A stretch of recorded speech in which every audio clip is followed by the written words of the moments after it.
Assalamualaikum warahmatullahi wabarakatuh. Perkenalkan, saya Ega Putri Rohmianto dari kelompok 4 dan juga berserta teman-teman saya, ada Kak Dina Fadila, ada Kak Xiaoling, ada Pak Wempi Indarto, dan juga ada Pak Adiraga Pamungkas. Yang pertama, saya akan menjelaskan mengenai Artificial Intelligence. Sebelumnya, apa itu Artificial Intelligence? Artificial Intelligence atau yang biasa kita sebut AI merupakan teknologi yang memiliki kemampuan pemecahan masalah layaknya seperti manusia. AI adalah teknologi yang menjanjikan dengan potensi besar untuk meningkatkan efisiensi dan akurasi dalam berbagai bidang yang mana dapat merubah cara kita hidup dan bekerja. Kemudian, machine learning. Di zaman sekarang, teknologi yang berkembang dari sebuah kecerdasan buatan atau AI meliputi dari beberapa cabang. Salah satu cabangnya yaitu machine learning, atau pembelajaran mesin yang mampu belajar seperti layaknya otak manusia. Kecerdasan buatan terbagi menjadi 7 cabang garis besar. Kecerdasan buatan ini bertujuan untuk mempersempit lingkup ruang kerja. Pada prinsipnya, kecerdasan buatan mempunyai ruang jangkauan yang lebih menyeluruh sehingga sangat luas. Cara kerja machine learning. Kemampuan dari machine learning yaitu alat yang diproduksi agar mesin dapat berjalan dengan sendirinya tanpa pengarahan dan pembelajaran awal dari pemakai. Pembelajaran machine learning dikembangkan dan dititik beratkan pada ilmu matematika, statistika, serta data mining agar alat ini bisa belajar mengartikan data tidak harus diprogram lagi atau melalui perintah. Metode dan prinsip kerja pembelajaran mesin pada intinya sama seperti pengumpulan data, pengolahan, dan eksplorasi data, seleksi metode, pelatihan dari metode terpilih, serta evaluasi hasil. Algoritma machine learning terdiri dari 2 macam. Yang pertama, supervised learning. Supervised atau yang disebut dengan active learning, yaitu kegiatan pembelajaran yang memerlukan target atau guru atau supervisi.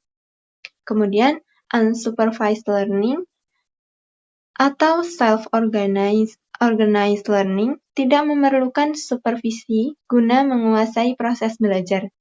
Tidak ada sampel input-output, bahkan fungsi yang dipelajari oleh jaringan. Kemudian, neural network yaitu terdiri dari beberapa macam. Yang pertama ada model sel saraf atau neuron, adalah unit informasi yang diproses dan menjadi prinsip basis operasi jaringan saraf tiruan. Kemudian ada threshold, adalah suatu parameter eksternal dari neuron K menjerumuskan berbagai kemungkinan kombinasi persamaan. Kemudian fungsi aktivasi. Setiap fungsi aktivasi bernotasi dengan lambang titik mengartikan nilai keluaran atau output neuron dengan tingkat aktivasi berasalkan dari besarnya keluaran atau output yang mengkombinasi uj linier. Kemudian ada perceptron. Sering digunakan untuk segmentasi pola tertentu dan biasa disebut dengan linearly separable, yaitu pola yang terdapat di setiap sisi yang berlawanan dari suatu bidang. Halo, saya Xiaoling. Saya mau mempresentasikan tugas kelompok di bab 9 data mining. Data mining atau knowledge discovery in database, singkatan KDD, adalah aktivitas yang melibatkan pengumpulan dan penggunaan data historis untuk menemukan pengetahuan informasi, pola, atau hubungan dalam data berukuran besar. Output dari data mining dapat digunakan untuk pengambilan keputusan atau memperbaiki keputusan di masa depan. Perkembangan data mining dipengaruhi oleh beberapa faktor, seperti meningkat Pentingnya kesadaran akan pentingnya data, perkembangan teknologi, dan peningkatan akses internet. Komponen data mining. Data mining berkaitan dengan beberapa bidang ilmu lain seperti database, statistik, pencarian informasi, dan kecerdasan buatan atau AI. Beberapa komponen utama dalam data mining meliputi database. Data yang digunakan dalam data mining berasal dari database. Statistik digunakan untuk pengambilan sampel, analisis, dan presentasi data. Pencarian informasi meliputi interpretasi, analisis, dan penyimpanan data. Kecerdasan buatan, machine learning sebagai cabang AI memainkan peran penting dalam data mining. Fungsi dan tujuan data mining. Data mining memiliki beberapa fungsi dan tujuan antara lain deskripsi, menemukan pola yang sering muncul dan mengubahnya menjadi aturan. Klasifikasi, mengelompokkan data berdasarkan hubungan antar variabel kriteria dan target. Prediksi, memperkirakan nilai di masa depan berdasarkan data historis. Estimasi, mirip dengan prediksi, tetapi pengelompokannya bersifat numerik. Clustering, mengelompokkan data yang memiliki kemiripan nilai. Asosiasi, mencari atribut yang sering muncul bersamaan. Struktur database dan DBM. Data mining digunakan untuk menangani volume data yang besar dan menghasilkan informasi yang berguna untuk meningkatkan daya saing institusi. Arsitektur data mining meliputi basis data dan data warehouse, tempat penyimpanan data, basis pengetahuan, domain knowledge yang digunakan untuk memandu pencarian pola, data mining engine, modul fungsional untuk karakterisasi, asosiasi, klasifikasi, dan analisis cluster. Modul evaluasi pola menggunakan ukuran kemenarikan untuk memfilter pola antar muka pengguna, memungkinkan interaksi pengguna dengan sistem data mining.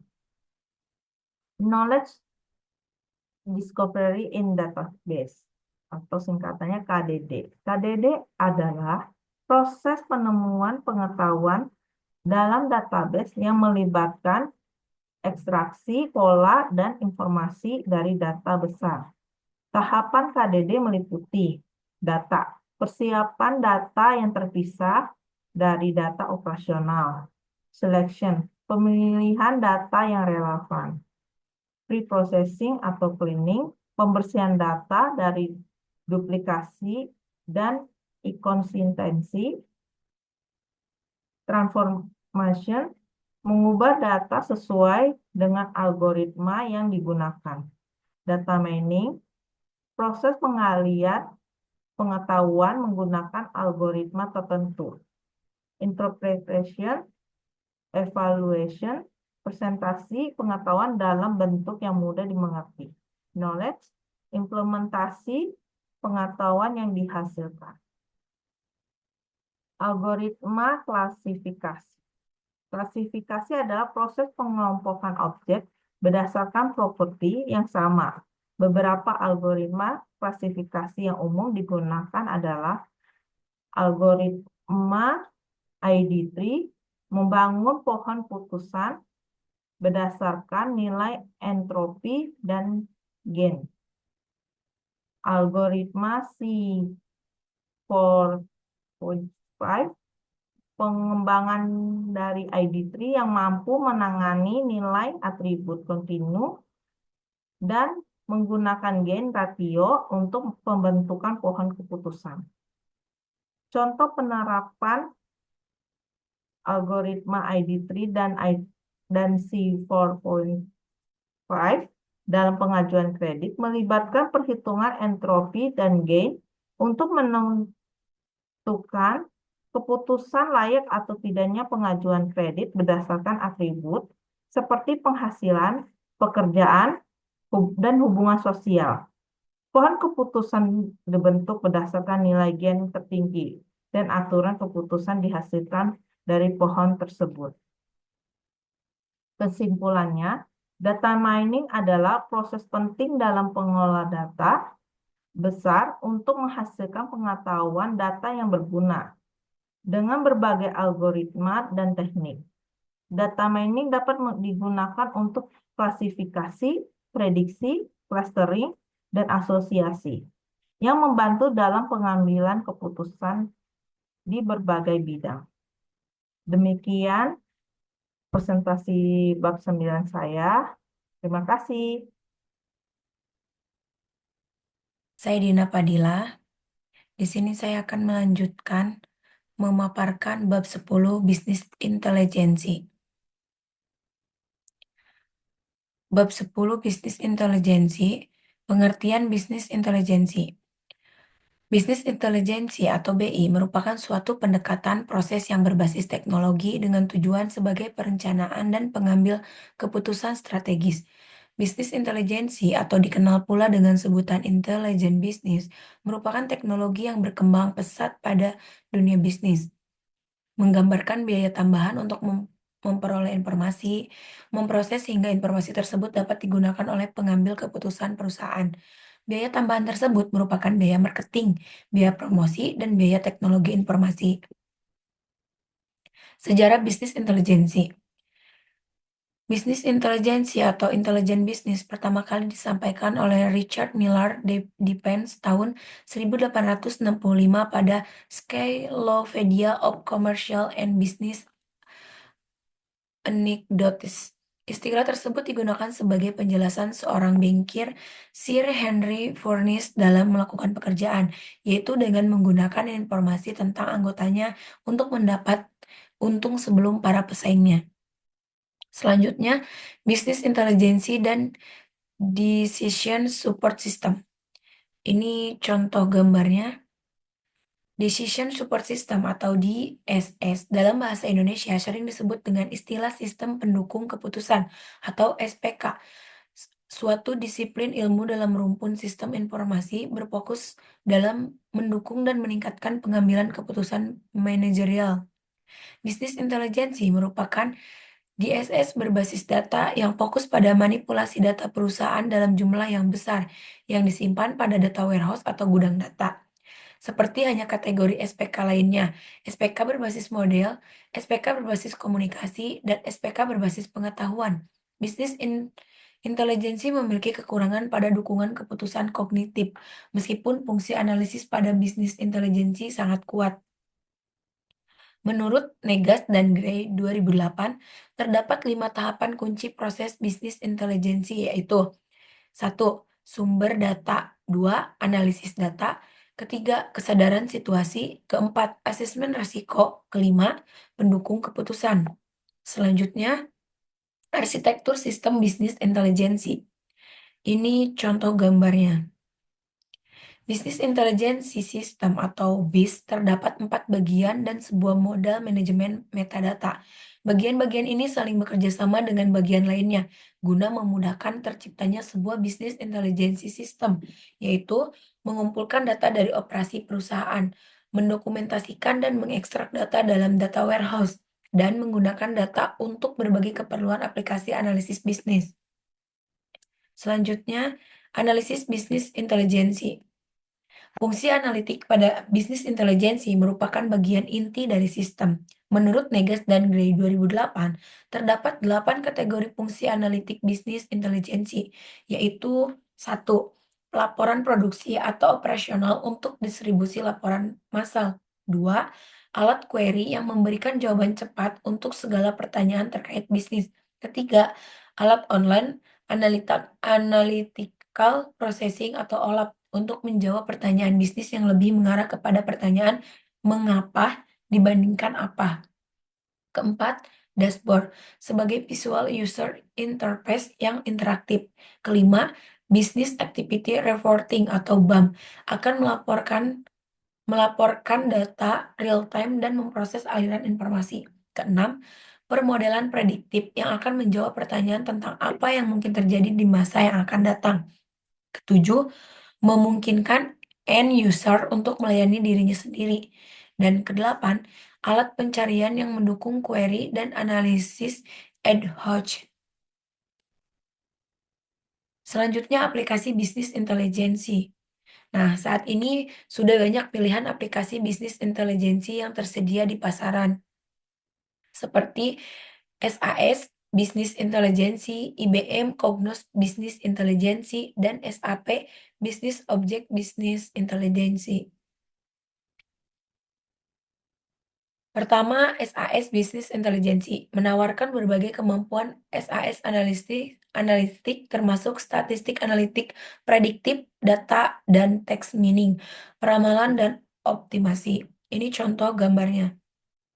Yang kedua, IBM Cognos Business Intelligence menawarkan berbagai kemampuan analitik bisnis intelijensi seperti berbagai macam laporan dengan berbagai tampilan, analitik, scorecarding, dan dashboard. Ini contoh gambarnya. Ketiga, SAP Business Object Business Intelligence merupakan business intelligence tools yang menawarkan analisis, pelaporan, serta visualisasi data secara interaktif dan komprehensif bagi para penggunanya. Ini contoh gambarnya.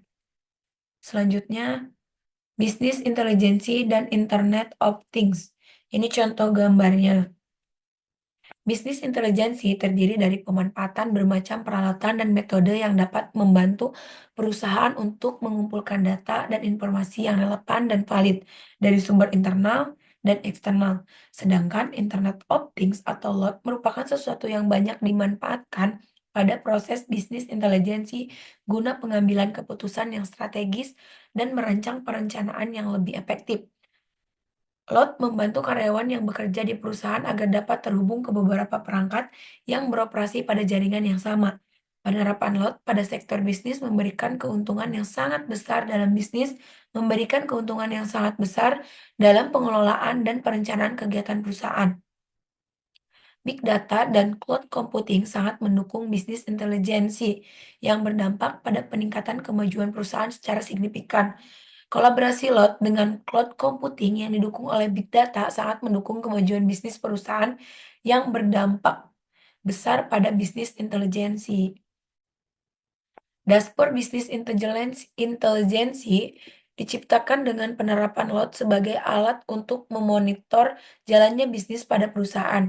Menurut Larson dan Cheng 2016, ada beberapa alasan dalam penggabungan bisnis intelijensi dalam perusahaan, yaitu: 1. Dapat membantu perusahaan dalam mengidentifikasi dan memonitor data secara real-time sehingga dapat digunakan untuk mendukung keputusan yang lebih baik dan cepat terkait bisnis.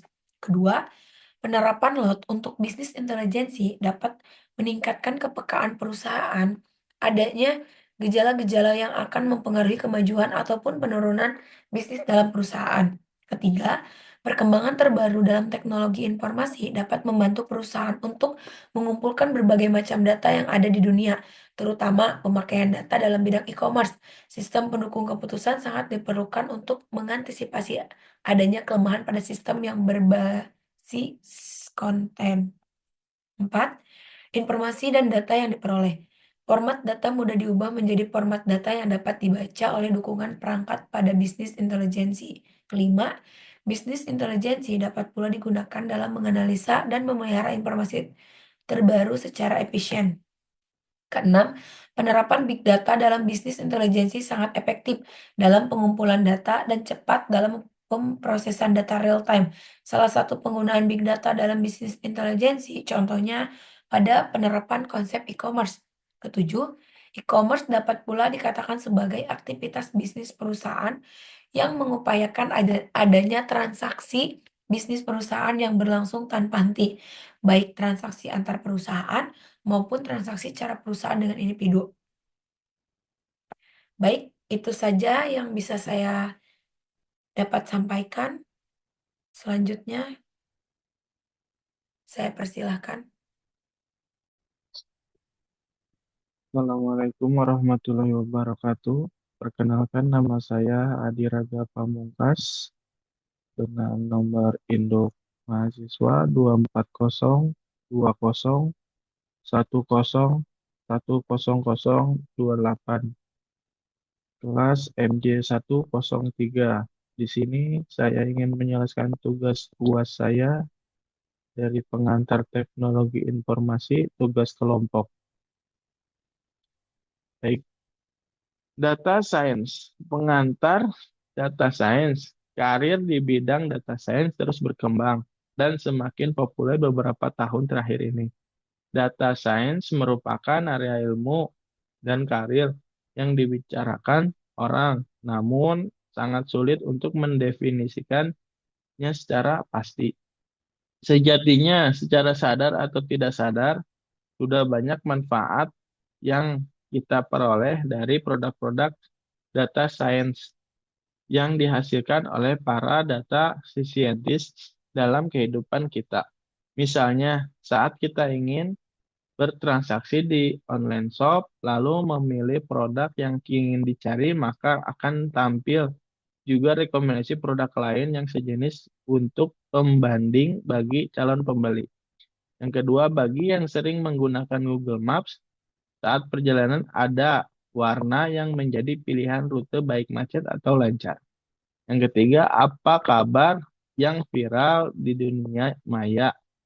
Untuk mencarinya, contohnya mencari informasi dari trending topik di Twitter. Yang keempat, ketika kita ingin berlibur ke negara dengan 4 musim di mana cuaca dapat sangat cepat, maka kita dapat mencari informasi penting terkait lokasi yang akan kita kunjungi menggunakan gadget kita. Yang kelima, pernahkah Anda mengamati hasil search di Google? Google akan menampilkan hasil search sesuai dengan kebiasaan, cara pencarian, dan browsing seseorang di internet. Data science, data scientist adalah orang yang berprofesi dalam dunia data science. Sangat dibutuhkan pada berbagai sektor kehidupan, industri, transportasi, perdagangan, pariwisata, pendidikan, kesehatan, dan lain-lain. Data science terdiri dari dua aspek, yaitu data itu sendiri dan sains atau ilmu yang nantinya akan digunakan untuk mengolah data tersebut. Awal munculnya istilah data adalah sekitar tahun 80 sampai 90-an. Namun baru benar-benar menyita perhatian sekitar tahun 2009. Para tokoh pencetus antara lain Andrew Gilman adalah profesor dari Amerika Serikat yang merupakan pakar bidang statistik dan politik yang menulis banyak buku tentang data science, dan DJ Patil adalah ilmuwan Amerika Serikat pada bidang matematika dan komputer science yang banyak membahas tentang data dalam buku-buku ciptaannya. Data science adalah ilmu untuk mengungkapkan pengetahuan dan informasi dari sejumlah data dengan menggunakan pendekatan science dan engineering seperti statistik, programming, database engineering, dan matematika.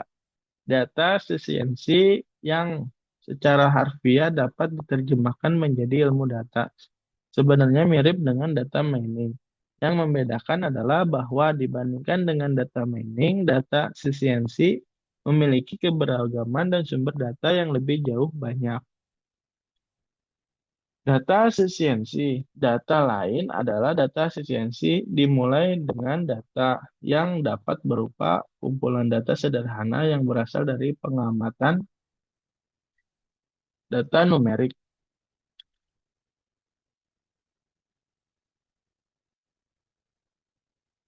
Hingga kumpulan data yang kompleks dan sangat besar, sampai ribuan variabel yang berasal dari jutaan pengamat. Data science melakukan komputasi dengan metode tertentu untuk menemukan struktur tepat berdasarkan dataset yang tersedia. Disiplin data sisiensi hidup berdampingan dan berkaitan erat dengan sejumlah bidang seperti sistem basis data, rekayasa data, visualisasi, analisis data, eksperimen, dan bisnis intelligence. Seorang pakar dari Yale University Kanada yang bernama Profesor Murtaza Haider mendefinisikan secara lebih sederhana, data sisiensi terjadi ketika kita berusaha menemukan jawaban atas pertanyaan-pertanyaan berdasarkan data yang tersedia. Hal yang menjadi penekanan adalah tentang data, kemudian kita mempunyai rasa ingin tahu perihal kandungan atau isi data tersebut. Lalu kita mau mempelajari dan mengeksplor data itu, memanipulasinya, melakukan analisis terhadap data tersebut dengan berpedoman pada ilmu dan teknologi untuk mendapatkan jawaban tentang keingintahuan kita tadi. Itulah gambaran data sisiensi. Menemukan pengetahuan data insights adalah tujuan akhir data sisiensi. Data sisiensi dapat diartikan sebagai proses destilasi atau ekstraksi, upaya menggali pengetahuan dari data yang tersedia. Seorang data sisiensi adalah orang yang dapat menulis kode dalam bahasa seperti Python, R, Java, Adobe, Babi HQL, MR, dan lain-lain. Untuk memproses data, penyimpanan query, ringkasan, visualisasi secara efisien dan cepat pada perangkat keras, mesin lokal, di database, di cloud, di server, dan memahami statistik yang cukup untuk mendapatkan wawasan dari data sehingga bisnis dapat membuat keputusan. Secara umum, data scientist dibutuhkan oleh organisasi-organisasi yang sumber datanya diperoleh dari sistem berbasis teknologi informasi yang dijalankan, lalu muncul kesadaran untuk memperoleh insight yang bermanfaat akibat data yang telah menumpuk bagi bisnis atau perusahaan, misalnya perbankan, perusahaan e-commerce, bisnis transformasi, dan lain-lain. Insight utamanya tentulah memperbaiki jalannya proses bisnis. Komponen data science. Stephen Geringer Reliance pada tahun 2014 menjelaskan komponen yang membentuk data science, yaitu 1. Traditional software, 2. Traditional research, 3.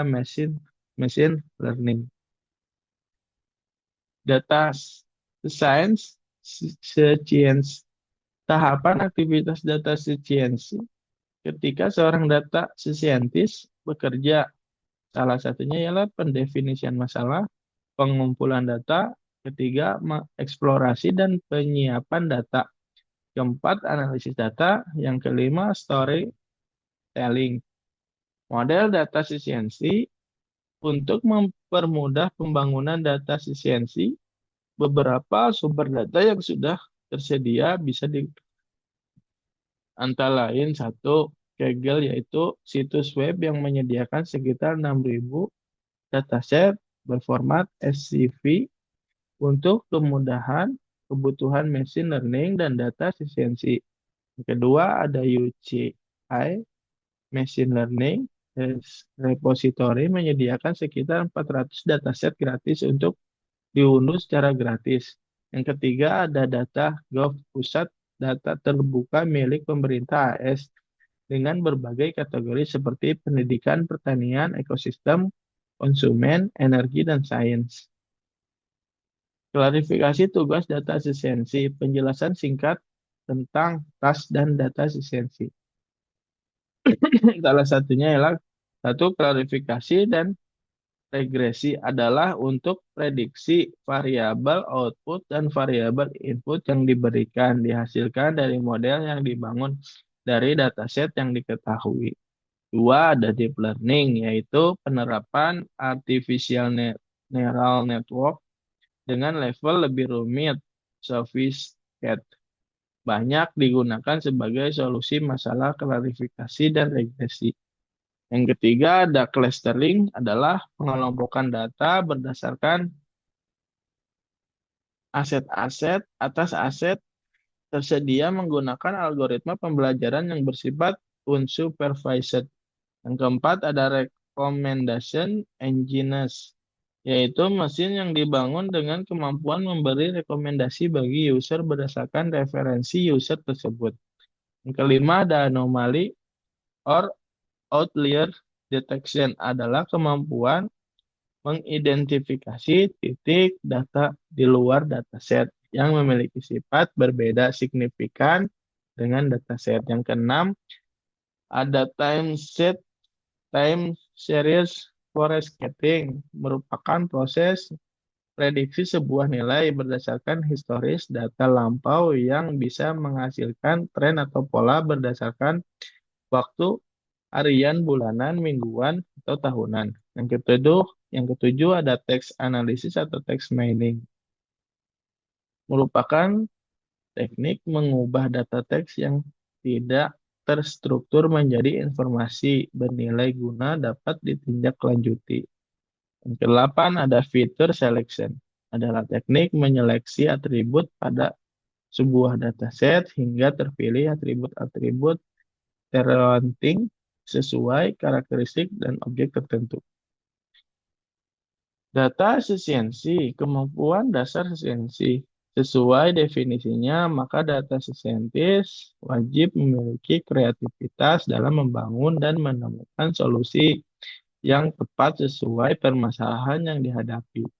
Tools yang bisa digunakan data scientist, beberapa tools bernama bisa digunakan oleh data scientist. Salah satunya ialah 1. Data storage, 2. Data querying, yang ketiga ada data analisis, yang keempat data visualization, yang kelima ada data mining, yang keenam cloud, yang ketujuh Hadoop Big Data. Sedangkan untuk proses pemrogramannya ada beberapa paket software. 1. Ada Pandas, merupakan library Python untuk memanipulasi dan menganalisis data. Yang kedua, SciPy, merupakan library untuk komputasi saintifik. Yang ketiga ada NumPy atau add-on dari Python yang bisa digunakan untuk mendukung operasi array multidimensional, dan metrik berskala besar. Yang keempat ada Seaborn, yaitu varian Python untuk visualisasi data menggunakan library Matplotlib tools untuk membuat visualisasi data 2 dimensi. Aplikasi data science. Data science digunakan di berbagai bidang, mulai dari bisnis, kesehatan, telekomunikasi, retail, pendidikan, pertanian, keamanan, cyber, dirgantara, pemasaran digital, pertahanan, e-commerce, farmasi, perakiraan cuaca, dan sebagainya. Mungkin itu saja yang bisa saya sampaikan. Kurang lebihnya saya mohon maaf. Wabillahi taufiq wal hidayah. Assalamualaikum warahmatullahi wabarakatuh.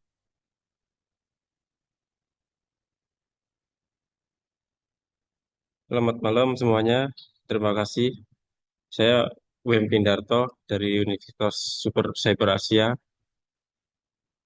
Dalam kesempatan kali ini saya akan membahas tentang data science dan bagaimana peranannya dalam kehidupan sehari-hari. Kita semua mungkin sudah menggunakan teknologi yang berkaitan dengan data science, meskipun tidak selalu kita sadari. Mari kita mulai presentasi ini. Data science adalah bidang yang terus berkembang dan semakin banyak dibicarakan dalam beberapa tahun terakhir.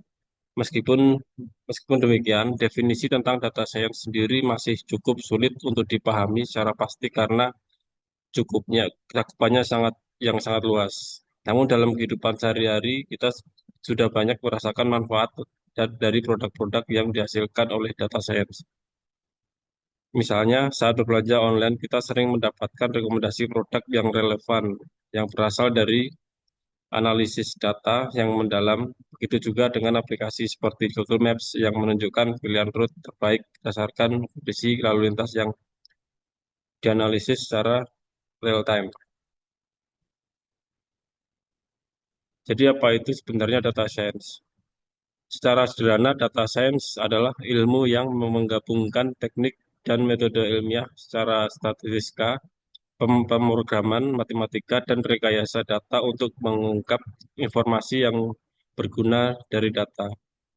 Profesi data science sendiri ini semakin dibutuhkan di berbagai sektor, mulai dari industri transportasi, perdagangan, hingga pendidikan dan kesehatan. Profesi ini berfokus pada pengelolaan data yang menghasilkan wawasan yang dapat digunakan untuk membuat keputusan yang lebih baik dan lebih cepat. Sejarah dan perkembangan data science.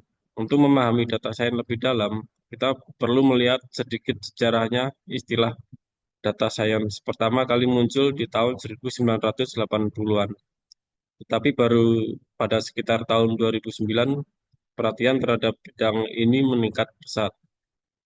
Para tokoh seperti Andrew Gelman, seorang pakar statistika dan politik, serta DJ Patil, seorang ilmuwan komputer, berperan penting dalam mengembangkan dan memperkenalkan data science ke publik.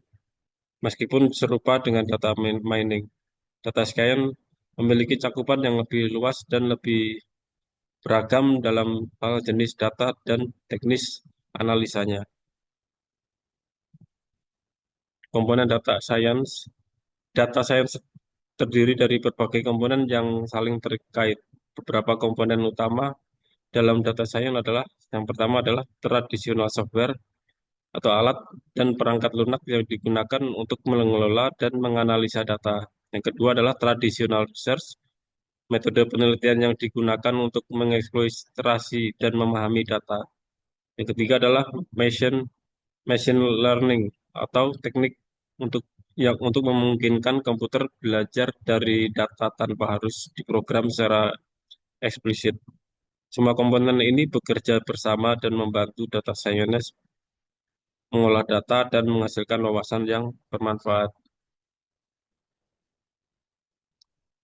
Ketika seorang data scientist bekerja, mereka mengikuti beberapa tahapan yang sistematis. Yang pertama adalah pendefinisian masalah. Pertama, mereka harus mengidentifikasi masalah yang ingin diselesaikan. Misalnya bagaimana cara meningkatkan efisiensi penjualan. Yang kedua adalah pengumpulan data. Data yang relevan akan dikumpulkan dari berbagai sumber. Yang ketiga adalah eksplorasi dan penyiapan data. Data yang dikumpulkan akan dibersihkan dan dipersiapkan agar siap untuk dianalisis. Yang keempat adalah analisis data atau dengan menggunakan teknis analisa yang tepat, pola wawasan yang akan ditemukan. Yang kelima adalah storytelling. Terakhir, hasil analisis tersebut disampaikan dengan cara yang mudah dipahami, baik dengan grafik ataupun narasi yang jelas. Jadi setiap tahapan ini sangat penting untuk memastikan bahwa data science dapat memberikan hasil yang bermanfaat. Untuk memulai analisis data science memerlukan data. Sumber data yang digunakan dalam data science adalah sangat bervariasi. Beberapa sumber data yang umum digunakan antara lain, yang pertama adalah Kaggle yang menyediakan lebih dari 6.000 dataset untuk berbagai jenis analisis. Yang kedua adalah uji machine learning repository yang menyediakan lebih dari 400 dataset yang diunduh secara gratis. Yang terakhir adalah DataGov atau pusat data yang terbuka yang dikelola oleh pemerintahan Amerika Serikat. Dengan sumber data ini, data scientist dapat membangun berbagai model untuk menganalisis dan menemukan pola dalam kata. Tugas data scientist. Seorang data scientist memiliki banyak tugas yang beragam. Beberapa tugas utama mereka antara lain, yang pertama adalah klarifikasi dan regresi, yaitu memprediksi hasil atau nilai berdasarkan data yang tersedia. Yang kedua adalah deep learning atau menggunakan neural network untuk menangani masalah yang lebih kompleks seperti pengenalan gambar atau suara. Yang ketiga adalah clustering atau mengelompokkan data berdasarkan kemiripan atau pola yang ditemukan dalam data. Yang keempat adalah recommendation engine atau membantu perusahaan untuk memberikan rekomendasi yang relevan kepada pelanggan, seperti yang kita temui di beberapa e-commerce. Yang kelima adalah anomaly detection, yaitu mengidentifikasi titik data yang tidak biasa atau anomali yang dapat menunjukkan masalah atau peluang. Jadi tugas-tugas ini membantu organisasi dalam mengambil keputusan yang lebih baik berdasarkan analisis data yang mendalam. Tools yang digunakan untuk data scientist. Seorang data scientist menggunakan berbagai tools untuk mengelola, menganalisis, dan memvisualisasikan data. Beberapa tools yang umum digunakan diantaranya yang pertama adalah data storage untuk menyimpan data dalam jumlah besar. Yang kedua adalah data querying atau mengambil data menggunakan query dari database. Yang keempat adalah data analisis untuk memanipulasi dan menganalisis data dengan berbagai teknik statistik dan machine learning. Yang keempat adalah data visualisasi atau menggunakan tools seperti Matplotlib dan Seaborn untuk membuat grafik dan visualisasi data yang jelas. Jadi tools ini membantu data scientist untuk bekerja lebih efisien dan efektif. Demikian presentasi dari saya mengenai data scientist dan bagaimana bidang ini memberikan dampak besar dalam kehidupan sehari-hari dari rekomendasi produk saat berbelanja hingga analisis data yang membantu sektor kesehatan dan keamanan. Data scientist ini telah memainkan peran yang semakin penting di berbagai industri. Sebagai data scientist, kita juga memiliki kemampuan untuk mengubah data menjadi wawasan yang berguna, yang dapat mendorong pengambilan keputusan yang lebih cerdas dan efisien. Tentu saja seiring dengan perkembangan teknologi, kita juga harus terus belajar dan beradaptasi dengan tren terbaru di bidang ini. Jadi terima kasih atas perhatian dan waktu yang telah diberikan. Semoga informasi yang saya sampaikan dapat memberikan pemahaman yang lebih baik untuk mengenai peran dan potensi besar dari data science dalam kehidupan kita.